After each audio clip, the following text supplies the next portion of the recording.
कौन सा क्वेश्चन था वो, किसी को याद है? कौन सा था खुशबू, आपने चेक किया होगा ना? ये 1 मिनट दो, मैं भी वही ढूंढ रहा हूँ, एक सेकंड बस, एक second.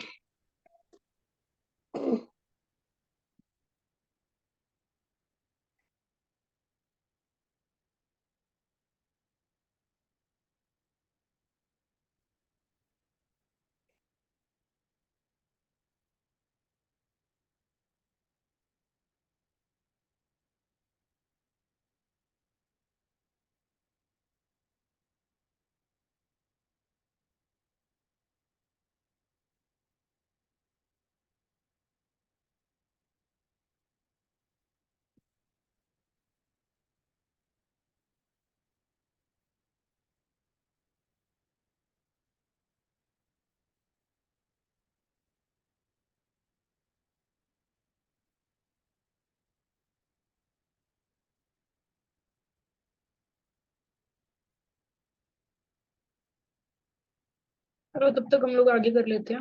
Till the time she is trying to find it. Can you guys hear me? Yes, ma'am. Yes, ma'am. Good. तो नेक्स्ट इज कि सस्टेनेबल डेवलपमेंट गोल्स को मैच करना। That is a very simple question because as I told you कि हम लोग development वाली unit के अंदर सबसे पहले एसडीजी करेंगे। और इन टोटल 17 जो हैं ये गोल्स हैं, ठीक है, एंड 169 टारगेट्स हैं। इनका जो टाइम पीरियड है दैट इज फ्रॉम 2015 टू 2030, यानी कि 2015 की पेरिस कॉन्फ्रेंस के अंदर इनको अडॉप्ट किया गया था और 2030 तक इनको अचीव करने का टारगेट है। ठीक है, all this is very important, not just for women studies का एग्जाम, बाकी कोई भी एग्जाम के लिए SDGs are very important. Okay, तो इनका टाइम पीरियड 2015 से 2030 तक। तो लेट्स सी, उन्होंने पूछा SDG 1, 4, 6, 10, quality education, no poverty, reduce inequalities, clean water and sanitation. कोई अटेम्प्ट करना चाहेगा इसको? मैम फर्स्ट का, सेकंड है no poverty, and SDG fourth का क्वालिटी एजुकेशन, ओके, गुड। ठीक है, एंड एसडीजी 6 का रिड्यूस। एसडीजी से क्या है? I think reduce inequality, and SDG 10 clean water and sanitation. Yeah, you're correct. ठीक है, बट एनीवेज वी नो कि एसडीजी 1 का तो नो पॉवर्टी ही है। तो ए का 2 ओनली दिस ऑप्शन, जिसके अंदर बी का 1 है एसडीजी 4 क्वालिटी एजुकेशन। ठीक है, सी का है 4 विच इज एसडीजी 6, यहाँ पे ये है SDG 6 clean water and sanitation. SDG 10 is reduced inequalities. ठीक है, बिकॉज वी नो कि ए का तो 2 ही है, right. SDG 1 is no poverty, SDG 2 is zero hunger. ठीक है, 3 इज जेंडर इक्व नहीं, जेंडर इक्वालिटी तो 5 है शायद। तो इट्स लाइक कि वही बात है, मैंने भी 6-7 महीने पहले पढ़ा था ये, तो I also don't exactly remember, but obviously A का तो 2 ही है। तो ए का 2 जो है वो सिर्फ एक ही ऑप्शन के अंदर है। आंसर यही है ना खुशबू, सेकंड?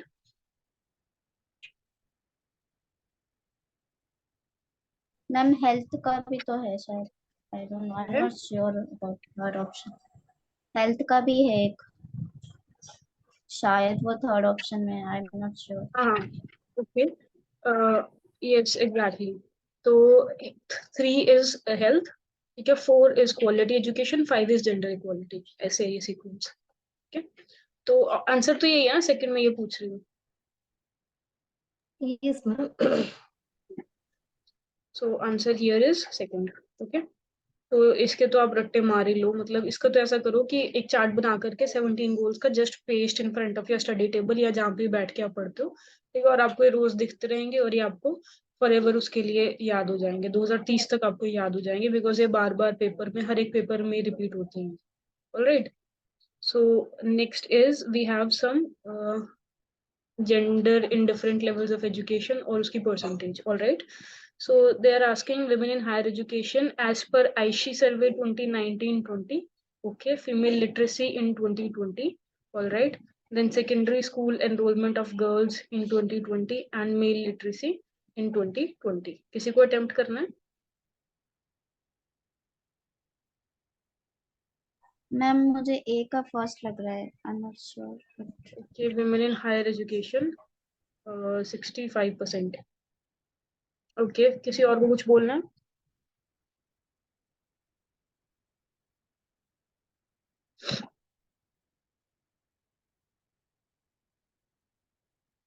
मेरे हिसाब से ए का 2 होना चाहिए। Women in higher education 27.3%। कि ये रिसेंटली भी, अभी ये तो खैर पुराने वाले डाटा से पूछा है इन्होंने।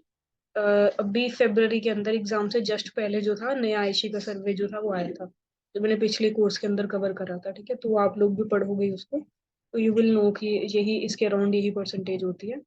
तो मेरे ख्याल से ए का 2 होना चाहिए। लेट्स सी, ए का 2।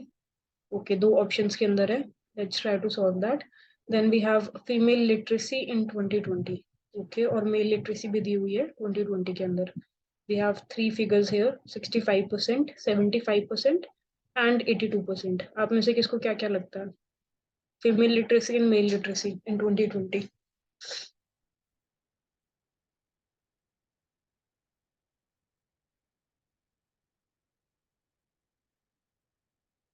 मैम मेल लिटरेसी 82 होनी चाहिए। वही लगता है मुझे भी। लेट्स सी, तो अगर हम डी का 4 करते हैं तो फिर we are left with this option जिसमें बी का है 1।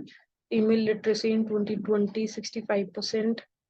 एंड 3 का C, secondary school enrolment of girls 75%। अब देखो प्रॉब्लम क्या है ना, एज पर सेंसस 2011 इंडिया का फीमेल लिटरेसी रेट जो है वो 64% है। ठीक है, और सेंसस तो दोबारा आया नहीं, मैम राइट? हाँ, मैम बोलो। मुझे लग रहा है फीमेल लिटरेसी का 65 ही होना चाहिए। 65 ही होना चाहिए। मैं वही बोल रही हूँ ना, देखो यस मैम। उन्होंने आपसे स्पेसिफिकली ये पूछा है फीमेल लिटरेसी इन 2020। ठीक है, नाउ द प्रॉब्लम इज कि सेंसस 2011 के हिसाब से इंडिया का फीमेल लिटरेसी रेशियो है 64%। ठीक है, बीच बीच में और बहुत सारे स्टैटिस्टिकल सर्वेज आते रहते हैं, जैसे एनएसओ कंडक्ट करवाता है। ठीक है, और भी मतलब बहुत सारे, हम लोग उनको स्टैटिस्टिक्स वाली यूनिट के अंदर कवर करेंगे।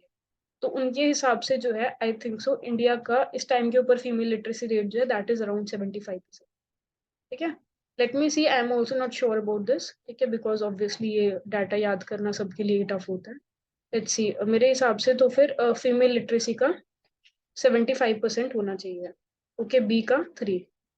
ओके, तो इस ऑप्शन के अंदर है ए का 2, बी का 3, फीमेल लिटरेसी एट 75%, सी का 4, secondary school enrolment of girls. ठीक है, नहीं ये भी नहीं हो रहा क्योंकि male literacy can not be 65%, that is also true. ठीक है, तो इधर तो male literacy has to be ma'am 82%। Female male literacy has to be 82% ma'am for sure.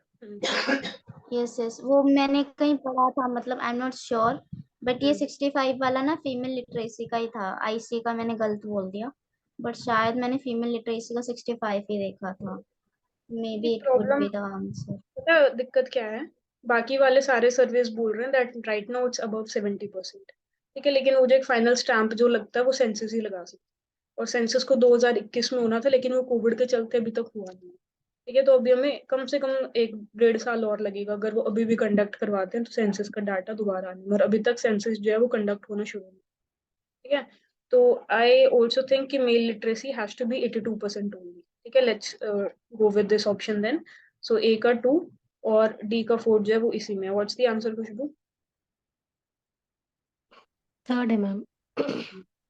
C, this kind of confusion can happen. ठीक है, just know कि what you can not compromise on, what should not be compromised on. ठीक है, this is because कि I know कि मतलब India में female और मेल लिटरेसी में जमीन आसमान का फर्क है, तो सेंसेस में भी इतना ही फर्क आता है। ठीक है, सेंसेस के अंदर जो था फीमेल लिटरेसी जो है that is around 65%, as I told you this 64 point something. ठीक है, और मेल लिटरेसी जो था वो समथिंग 75% के आसपास था, राइट?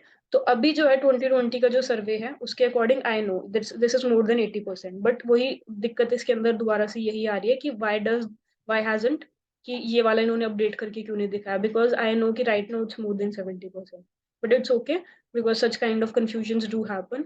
तो वी नो कि मेल लिटरेसी तो 82% के ऊपर ही है, एंड वी नो कि ए का तो 2 ही है। So we are going to tick this option only. ठीक है जी। तो नेक्स्ट इज कि all right, this is about authors and writings. Okay, Amartya Sen, John Rawls, Ronald Dworkin's, J.S. Mill, theory of justice, development as freedom, on liberty, taking rights seriously. Anyone wants to attempt this? Yes ma'am. Hmm. Ma'am Amartya Sen का होगा development as freedom, John Rawls का theory of justice, Hmm. और नहीं पता ma'am, बस ये दो के बारे में। Okay. इतना तो this is for sure that Amartya Sen is development as freedom only.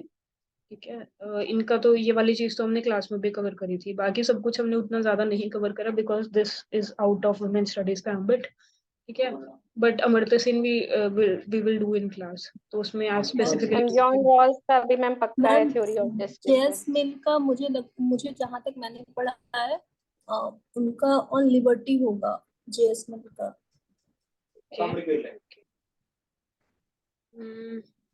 yes mill can also be I think theory of justice maybe, let's see। ठीक है, तो वी नो कि अमर्त्य सेन का तो सेकंड ही है। ठीक है, तो yes ma'am. so we have only this option, Amartya Sen ka second, B ka is one, John Rawls is theory of justice. All right, it's okay. Ronald Dworkins is taking rights seriously, and D J.S. Mill is on liberty. Okay, okay. Now the problem is कि J.S. Mill has written on a lot of things. Okay, so obviously they are asking about the foundational stuff, but I think he has done some work on this too. But again, we have to go as per option. We know कि A का तो 2 ही है, so that this is very simple choosing from this. So answer is one only, Khushbu. Yes ma'am. Good. See, that is why I was saying कि ये paper काफी ज्यादा easy है, more so because of these options. ठीक है, because ये जो options हैं they have framed this very very easily, कि अगर आपको एक भी पता है तो आप उससे भी guess कर पा रहे हो, right? तो next we have arrange the following chronologically. Okay, we have to arrange them by year wise कि पहले कौन सी हुई थी और बाद में कौन सी हुई थी। is a World Conference of Human Rights। ठीक है, there is International Conference on Population and Development, ये कब हुई थी? Anyone? को ICPD बोलते हैं। This was in इसमें थोड़ा 19 कंफ्यूजन कर रहा है। हाँ, this was in 1993 और 1994। ठीक है, बट कोई बात नहीं क्योंकि ये सिर्फ क्रोनोलॉजिकली अरेंज करना है तो इससे 1-2 साल से फर्क नहीं पड़ेगा। Yeah, then we have World Conference on Education for All, all right. Then we have third UN World Conference on Women। ठीक है, तो this ये तो कोई गेस करेगा ये कब हुई होगी? This is very important। Okay, so this happened in 1985। ठीक है, so the thing is कि UN ने 1975 से लेकर के 1985 को international decade for women declare करा था, और उस 10 साल के टाइम पीरियड के अंदर 3 वर्ल्ड कॉन्फ्रेंसेस ऑन विमेन हुई थी। 75 में यानी कि स्टार्ट वाले ईयर के अंदर, देन उसके बाद 80 के अंदर, और देन उसके बाद 85 के अंदर। ठीक है, 75, 80 और 85, और ये सारी जो थी ये 5-5 साल के गैप के ऊपर हुई थी। We are going to do this in detail. हम ये भी पढ़ेंगे कि कौन कौन सी कॉन्फ्रेंसेस के अंदर कौन कौन से डिस्कशंस हुई थी, कौन कौन सी वुमेन ने क्या क्या फॉरवर्ड करा था, because this is very important. All right, उसके अलावा this world conference of human rights I have read but I don't know the year. ठीक है, I don't remember the year. And then we have world conference on education for all, no idea, I have never read it. तो let's see if we can guess from these two. Okay, so right, so we know कि D तो B से पहले ही होना चाहिए। Okay, इस option के अंदर डी बी से पहले है। देन वी हैव, इसमें तो नहीं है, इसमें भी नहीं है, और इसमें भी नहीं है। ठीक है, it's very simple. Then what's the option Khushboo, answer Khushboo? First. ठीक है जी, तो वही बात है, एक दो भी पता हो तो उससे भी बहुत इजीली गेस हो रहा है। ठीक है, ICPD we are going to do this, we are going to do, और सिंस ये इन्होंने पेपर में पूछ लिया तो ये भी हम लोग कवर कर लेंगे, बाकी के दो भी। ठीक है, then we have arranged the following schemes in chronological order। Okay, Swadhar Greh, Nirbhaya fund, Beti Bachao Beti Padhao scheme, प्रधानमंत्री मातृत्व वंदना योजना। किसी को अटेम्प्ट करना है?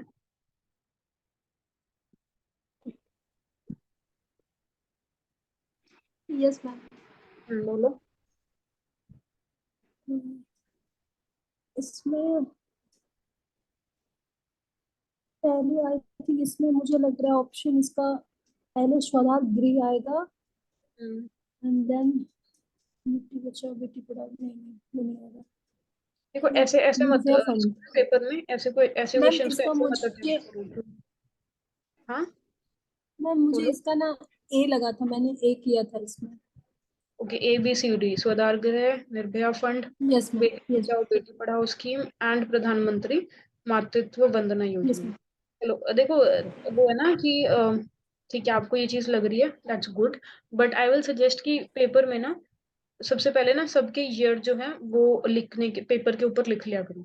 ठीक है, बिकॉज ऐसे क्वेश्चंस के अंदर ये वाले तो खैर उन्होंने इजी पूछे हुए हैं कि इसमें ना आपस में बहुत ईयर्स का गैप है सबके अंदर। ठीक है, लेकिन कई बार ऐसा होता है कि एक एक दो दो साल का फर्क होता है, कोई 2014 15 ऐसे 16 में है, तो उसमें ना जल्दबाजी में क्रोनोलॉजी अरेंज करने में गलती हो जाती है, और अगर ऑप्शंस बहुत ज्यादा क्लोज हो तो और भी ज्यादा गलती होने का स्कोप बढ़ जाता है। तो ऐसे वाले क्वेश्चंस आए ना तो उस पहले आपको जो भी ईयर्स पता है उनको पेपर के ऊपर लिख लो और पेपर के ऊपर उसको क्रोनोलॉजी वाइज अरेंज कर लो। ठीक है, तो लेट्स सी स्वधारगृह, आई हैव नो आइडिया, मतलब we will do this in class but I don't remember the year. ठीक है, obviously it's been 6 months since I have even, मतलब मैंने खुद से रिवाइज करा उन नोट्स को, तो I do not, I have no clue. Nirbhaya fund, I know that it was established around 2013 और 2014। ठीक है, let's go with 2014। Right, Beti Bachao Beti Padhao scheme came out in 2015। ठीक है, ये मैंने पिछले कोर्स के अंदर कम से कम 10 बार ये चीज रिपीट करी थी, that it came out in 2015, because इसमें कंफ्यूजन होती है कि मोदी गवर्नमेंट 2014 में आई थी तो उन्होंने इमीडिएटली आते इसको लॉन्च कर दिया था, 1 साल लगा था उनको लॉन्च करने में, इट हैपन इन 2015, इसको याद रखना। ठीक है, देन वी हैव प्रधानमंत्री मातृत्व Vandana Yojana, I think this came around 17 और 18, 2017 और 18। ठीक है, तो आई थिंक मे बी इसका ऑप्शन ए ही सही होना चाहिए, बट एक बार देख लेते हैं बाकी भी। तो आई नो कि ये वाला सीक्वेंस तो ऐसे ही रहेगा, BCD वाला। ठीक है, ये वाला गलत है, देन ये वाला भी गलत है और ये वाला भी गलत है। Okay, you are right Lakshmi, इसका आंसर 1 ही होना चाहिए। Let's see what's the yes answer. Ma'am. Good Lakshmi, तो the answer is 1।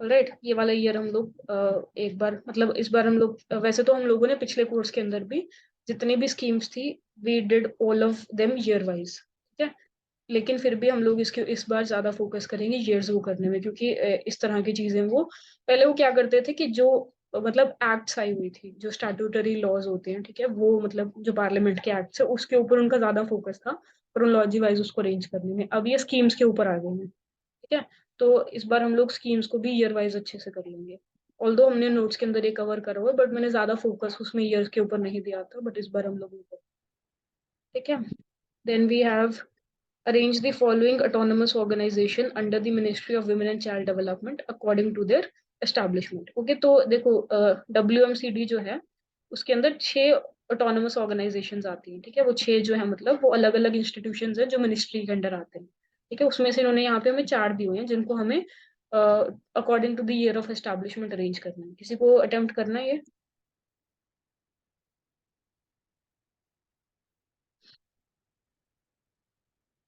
No ma'am. Okay, ये हमने नोट्स के अंदर बहुत अच्छे से कवर किया हुआ है। ठीक है, विद ईयर्स हम लोगों ने एक एक जो ये ऑर्गेनाइजेशन है सब करी है। और ये चीज बताऊं, ये किसी भी बुक के अंदर गिवन नहीं थी, I made these notes out of Google when I was preparing for exam. ठीक है, और नाउ आई फील कि मतलब that was a good thing that I did, कि मतलब मैंने जितनी भी गवर्नमेंट मिनिस्ट्रीज हैं उसके ऊपर वुमेन से रिलेटेड जितनी चीजें थी I went through them, so you can also do that. Government websites हमेशा इंपॉर्टेंट होती है एग्जाम्स के लिए। ठीक है, उनके ऊपर जो भी इंफॉर्मेशन है उसको पढ़ लिया करो एक बार जा करके, उसके नोट्स बना लिया। ठीक है, तो let's see how much of this I remember. I think central social welfare board was established in 1954। ठीक है, तो this was the earliest one. Okay, sorry, 1954। NIPCCD, I think maybe I have no clue, I have forgotten this. Let's see, Rashtriya Mahila Kosh is in 1993। Okay, this was established, this I remember. Then we have Central Adoption Resource Authority, CARA. I think this was established in 1990. Let's see how much of this I can get it correct. तो ये तो sequence चलेगा ही ACD का। Okay, this option में ACD है, इसमें नहीं है। इसमें भी नहीं है और इसमें भी नहीं है, तो मेरे हिसाब से इसका आंसर 1 ही होना चाहिए। क्या है खुशबू? सेकंड है मैम। सेकंड है, okay. Hmm. A, B and D, C, तो central social welfare board, okay okay. Then we have D के ऊपर, ओके। तो वही मे बी ये समवेयर अराउंड 1980s के अंदर ये एस्टैब्लिश हुआ, बिकॉज आई रिमेम्बर कि इसको 1984 के अंदर जो था किसी इंटरनेशनल ऑर्गेनाइजेशन से अवार्ड दिया गया था for being a good institution. तो मे बी ये 1980 के आसपास कभी एस्टैब्लिश हुआ है, ठीक है। तो 1954 पहले आ जाएगा, फिर 80 और फिर 90, दिस इज 1980s, ठीक है। इसको यहाँ से मतलब ऐसा इसको दिमाग में मत बिठा लेना कि 80 है इसका, दिस इज 1980s। जब हम लोग ये यूनिट के अंदर करेंगे आई क्लियर दिस अप, ठीक है। तो फिर 1990 और फिर 1996, ठीक है। तो ये इस हिसाब से फिर ये ऑप्शन बी हो जाएगा, not E, okay. we do this correctly, ठीक है। so the option then becomes second, all right। next question is oh my god, कितना chronology पूछा हुआ यार इन लोगों ने। arrange the changes in abortion laws in India in chronological order, okay। medical termination of pregnancy act, fine। abortion was criminalized, describing it as intentionally caused miscarriage under 312 IPC. Abortion was criminalized, describing it as intentionally caused miscarriage. Okay, unmarried women's access to abortion is recognized, increasing the gestational limit to 24 weeks for abortion. अभी मैंने पिछले course के अंदर this I specifically covered, ठीक है। This I also specifically covered, this I also specifically covered, लेकिन हमने ये नहीं किया था, ठीक है, बिकॉज ऑब्वियसली काफी ज्यादा डेप्थ के अंदर हो गया। बट लेट्स सी, किसी को अटेम्प्ट करना है?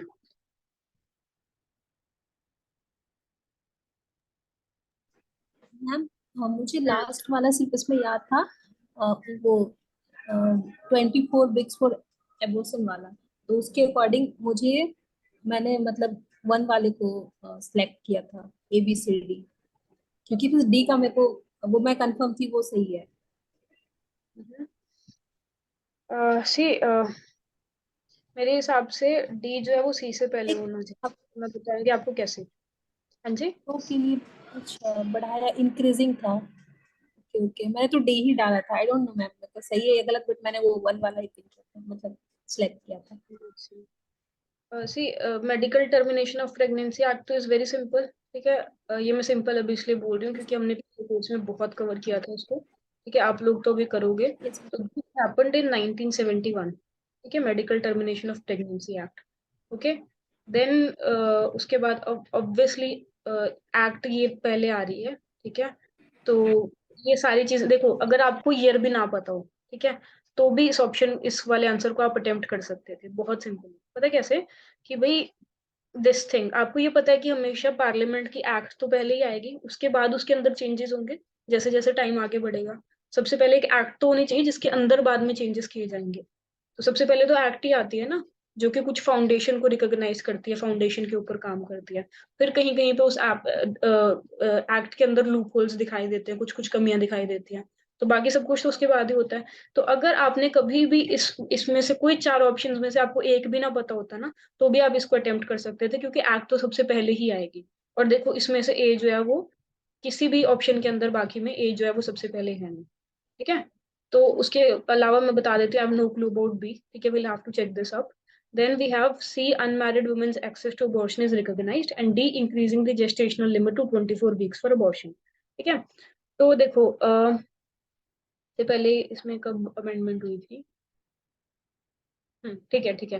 तो ये वाली जो चीज है, ठीक है, medical termination of pregnancy act, मतलब सॉरी ए जो है, ठीक है, this has been amended very recently, ठीक है। और इसके अंदर इसको अमेंड करके जो है, पहले जैसे 20 वीक्स लिमिट होती थी, अब इसको बढ़ा करके 24 वीक्स कर दिया गया, ठीक है। This happened in 2021। Medical termination of pregnancy act का अमेंडमेंट जो था वो 2021 में था, ठीक है। आई am not exactly remembering the years right now, मुझे बहुत कंफ्यूजन हो रही है उसकी वजह से, but I think mostly I am kind of sure कि ये 2021 में ही था, ठीक है। देन उसके बाद है कि unmarried women's access to abortion is recognised. मुझे ये पता है कि ये चीज सबसे लास्ट में होगी, पता है क्यों? एग्जाम से जस्ट पहले जो था, सुप्रीम कोर्ट ने जो ये अमेंडमेंट हुई थी उसके अंदर चेंजेस करे हैं, because someone challenge the amended act in supreme court, और उसके अंदर ये चेंजेस सुप्रीम कोर्ट ने बोला कि ये चीज होगी। वो क्या था कि भाई इस एक्ट ने ऑल दो बहुत सारे अलग अलग प्रोग्रेसिव चेंजेस कर दिए थे, ठीक है, वो हम क्या क्या किए थे वो हम लोग डिस्कस करेंगे डिटेल के अंदर, ठीक है। लेकिन उस एक्ट के अंदर जो था, there was a discrimination being done between married women कब अबॉर्शन को एक्सेस कर सकती है और अनमैरिड वुमेन कब कर सकती है, ठीक है। तो वो वाली जो चीज थी वो सुप्रीम कोर्ट ने उसके अंदर करेक्ट करी, ठीक है जी। तो इसलिए मुझे पता है कि ये वाली चीज पहले आएगी डी, क्योंकि एक्ट ने इसको अमेंड करा था और उसके बाद सुप्रीम कोर्ट ने इसके अंदर चेंजेस करे, ठीक है। तो लेट्स सी अगर कोई ऐसा ऑप्शन बनता है तो आई नो कि ए तो सबसे पहले ही होगा। फाइन, इसके अंदर अभी भी लास्ट में सी और डी ही है। आई डोंट नो यार उन लोगों ने किस तरह से ऑप्शंस बनाए हुए हैं। अभी you can just Google it up, ठीक है। ये वाली चीज जो है ये सुप्रीम कोर्ट ने वहां पे जाकर के चेंजेस करे हैं, और ये वाली अमेंडमेंट जो थी वो 2021 के अंदर आई। बट स्टिल वी नो कि ए तो सबसे पहले ही होगा, ठीक है। तो एक सेकंड, इसका आंसर सी भी हो सकता है वैसे। Abortion was criminalised describing it as intentionally caused miscarriage under section 312 IPC. ऐसा हो सकता है कि ये एक्ट से पहले आया हो, बिकॉज दिस इज अबाउट क्रिमिनलाइजिंग, मतलब क्राइम को रिकॉग्नाइज करने वाली बात, और ये तो बिना एक्ट के भी हो सकता है जिसके अंदर मतलब अबॉर्शन जो है वो लीगलाइज करने की जरूरत नहीं थी। तो इसके अंदर ही क्योंकि ये सीक्वेंस बैठता है B, A, D and C. Let's see, I think इसके मेरे हिसाब से इसका सी होना चाहिए, क्या सॉरी 3 होना चाहिए। व्हाट्स द आंसर खुशबू? यही है मैम, थर्ड है। Okay fine. हम लोग क्या करेंगे, हम लोग ये वाला जो है ये वाला अब हम पढ़ लेंगे, ठीक है। This is good, because paper के हिसाब से मुझे भी नोट्स के अंदर चेंजेस करने का जो है अच्छे सजेशंस मिल रहे हैं कि मुझे भी और क्या क्या ऐड करना है, उसके अंदर क्या क्या चीजें मॉडिफाई करनी है, ठीक है। तो बाकी तो हमें पता ही था। मैम एक बोलो। कंफ्यूजिंग हो रही थी, आप बोल रहे ना कि ये एक्ट हमेशा पहले आती है और उसके अकॉर्डिंग मतलब ए पहले है फर्स्ट आंसर में, और थर्ड में तो ए बाद में है, जैसे नहीं वही तो अबॉर्शन मैंने पहले क्रिमिनल। हम्म, वही तो मैंने बाद में बोला ना यार कि ऐसा हो सकता है ना, बिकॉज दिस इज की देखो इसके अंदर आपको एक्ट की जरूरत नहीं है। Abortion was criminalised describing it as intentionally caused miscarriage under section 312 IPC, ठीक है। तो इन्होंने इसके अंदर अबॉर्शन को लीगलाइज नहीं करा। अबॉर्शन को लीगलाइज करने का क्या मतलब होता है कि as a matter of right आप जाकर के, not as a matter of right, that's a very western concept, कि भाई आप लेकिन हॉस्पिटल में जाकर के अगर आप अबॉर्शन कराना चाहते हो तो आप करा सकते हो, और उसके लिए आपको जेल नहीं है, ठीक है।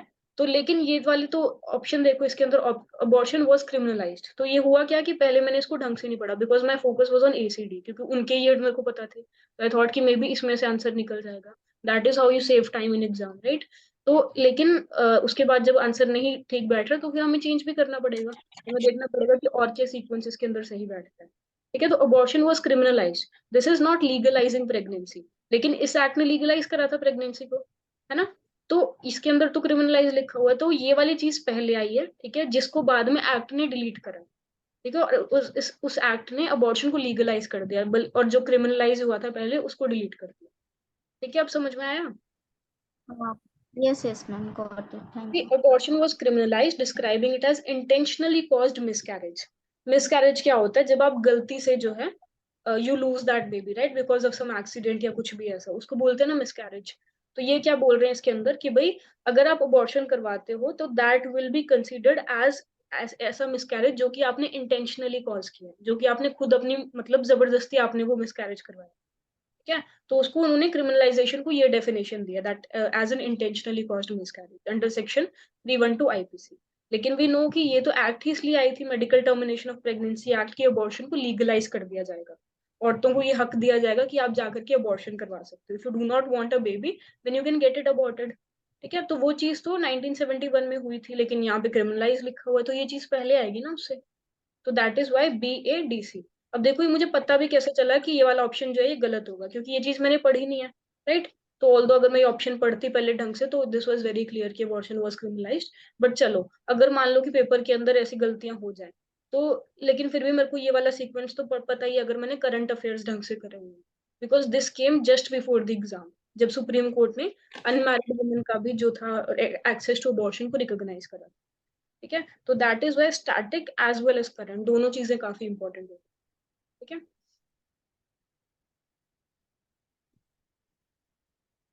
Okay, next we have arrange the following in life cycle approach.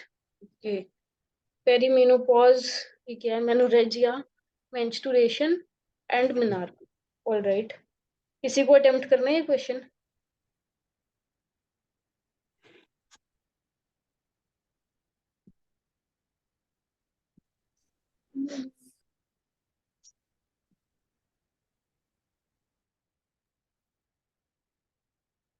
Ma'am बोलो। मैम ये तो जो विमेन की लाइफ साइकिल का वो है ना, जैसे कि मेंस्ट्रुएशन होती है, फिर मेनोपॉज तो 40 मतलब आफ्टर 40 या 45 के बाद होती है, तो उस हिसाब से ही है ना ये तो। बिल्कुल उसी हिसाब से, लेकिन हेलो। एक हाँ हाँ, हाँ। उसमें दिक्कत ये है कि मेनोपॉज के सामने उन्होंने पेरीमेनोपॉज वर्ड लगा दिया। तो ऑब्वियसली हम्म, मेनोपॉज जो है वो हर एक सिचुएशन के अंदर मेंस्ट्रुएशन के बाद ही आना चाहिए, बट वो कई बार कंफ्यूज करने के लिए ऐसी चीजें करते हैं, तो हमें वहां पे थोड़ा सा केयरफुल रहना पड़ता है। तो नहीं लेट्स वैसे सी। तो मेरा ये क्वेश्चन सही हाँ हुआ था। हाँ। मतलब तो बाकी से पूछ लो, वैसे तो मुझे तो पता है आंसर। सी ऑब्वियसली देखो मेंस्ट्रुएशन के बाद ही आएगा मेनोपॉज, क्योंकि मेंस्ट्रुएशन इज लाइक कि दैट्स जब मेंस्ट्रुएशन शुरू होता है उसको क्या बोलते हैं? Is it called menarche? Is it Mannar called की। जब मेंस्ट्रुएशन शुरू होता है, यानी कि टीनेज के अंदर या हम्म, एडोलेसेंस के अंदर, हम्म, हम्म, तो उसको मेनार्क बोलते हैं, right? May be, I am not sure. yes, menstruation is तो वो कंटिन्यूइंग जो चीज चल रही है फॉर 20-30 साल, ठीक है, वो पूरा प्रोसेस ही मेंस्ट्रुएशन बोलते हैं उसको, when you are bleeding, right? तो और मेनोपॉज जो है दैट इज कि menopause that is how when menstruation stops, right? 45-50 years की एज के अंदर, ठीक है।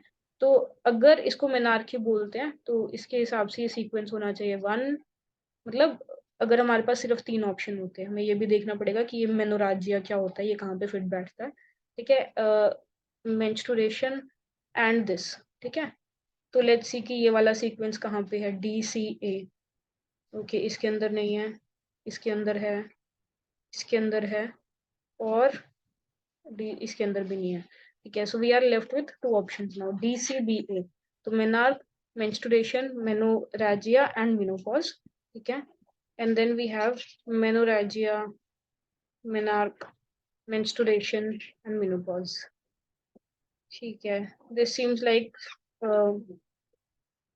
कुछ जैसे प्रॉब्लम आ जाए, maybe I am just guessing, ठीक है। मे बी कि मेंस्ट्रुएशन के अंदर कुछ इश्यूज हो, उसकी वजह से कोई चीज कॉज हो जाए। तो मेरे हिसाब से इसका ऑप्शन सेकंड होना चाहिए, मतलब I would have attempted this, तो मे बी मैं इसका सेकंड करती। Let's see what's the answer. Yes ma'am. Second है? हाँ मैम।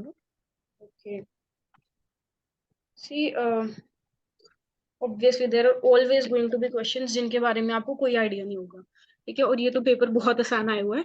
जब मैंने पेपर अटेम्प्ट करा था मुझे मैक्सिमम क्वेश्चंस के बारे में कोई आइडिया नहीं, ठीक है, बिकॉज अगेन नो सोर्सेज, तो you can not do anything much about them, so you always have to apply some logic, ठीक है, always have to take some calculated guess, right?